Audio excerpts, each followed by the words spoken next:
Well, alright, the Penguin brought some truly engaging and significant events to the table with this episode, titled, and I know I'm going to butcher the pronunciation, Cent'anni. Cent'anni. It was quite thrilling from start to finish, with great performances all around and a whole host of revelations that made for a fun story. It's ultimately a female empowerment revenge fantasy episode which goes the whole 9 yards with its villainous men ruining a beautiful angelic woman's story though. So, does anyone feel like raising their hand and asking, why is this occurring in a TV show called The Penguin?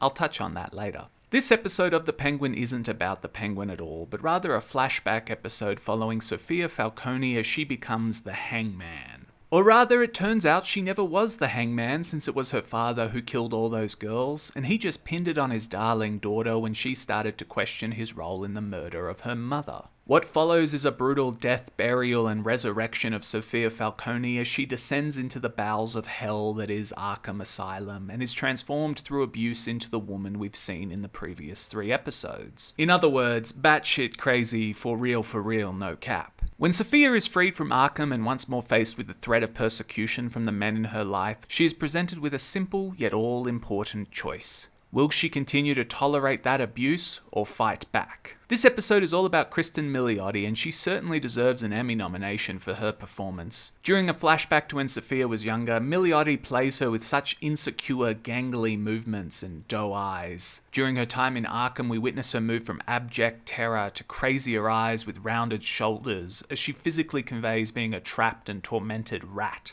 During a third act showdown that has set Twitter on fire, she carries herself with a regal mien and strange sensuality. I believe the kids are saying she's got an aura about her. It's very good stuff, and Milioti should be ecstatic that she received a role this complete. It's a dream come true that most actors never get the opportunity to seize, as they're forced to play one-dimensional figures. Now, the direction this episode was better largely because Zobel was taken off the roster. Helen Schafer held the camera, on most occasions, steady and allowed scenes to unfold naturally. She's still not particularly gifted though, and many setups amounted to mere talking heads, so slightly above average would be my score. She also had a jittery hand in the editing booth, cutting together far too many shots, but ultimately does a good job of committing to a clear vision and acting upon it, especially during a fun finale where our heroine gets her sweet just desserts. Secondly, the script from John McCutcheon, while cliched, especially in its depiction of the heinous Arkham, was well written with a very simple character arc built around Sofia delivering a speech at the start and the end of the episode. We see her full transformation from shy girl to unstoppable force of nature through this simple act, and it was a neat and tidy way of showing the change. It's dependable writing with a nice flourish during that third act speech which Sofia gives, where Milioti could swing for the fences. Now let's just get this out of the way.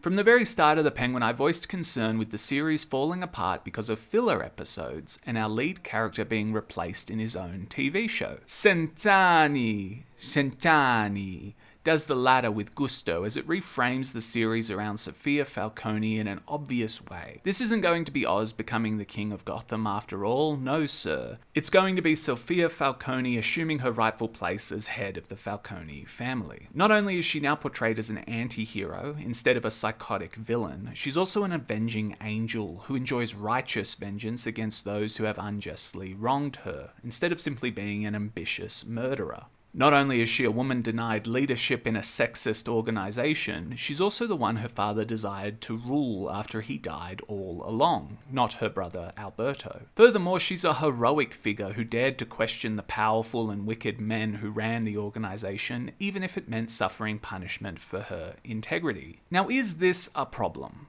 Well, I suppose it depends on you, dear viewer. Is it disingenuous to sell the show as the Penguin's rise to power, and then to give the audience something else? I seem to recall a great host of YouTubers decrying the MCU for doing the exact same thing, which has just happened in this episode of The Penguin. Or, on the other hand, is it only a problem if the narrative coup is poorly executed? Personally, I'm still holding out hope that the writing team aren't quite so juvenile. If this is a way to flesh out a key character, and Sofia Falcone is an important and exciting character in the series for a good payoff down the line involving the Penguin, who was complicit in her going to Arkham, then I'll be very glad about the way things played out. But if it's the beginning of a story which continues to shift perspective from the supposed lead character, then I'd say it's just another lame move from Hollywood. I'll leave it up to you to decide though, but I must add that I did cringe a little when the episode went into a flashback, as it seemed to me to be a very typical Hollywood move where you can't tell a story involving a man without making it about a downtrodden woman rising to glory. So we'll see how things play out over the next few episodes, but in general I must say that I thought Centani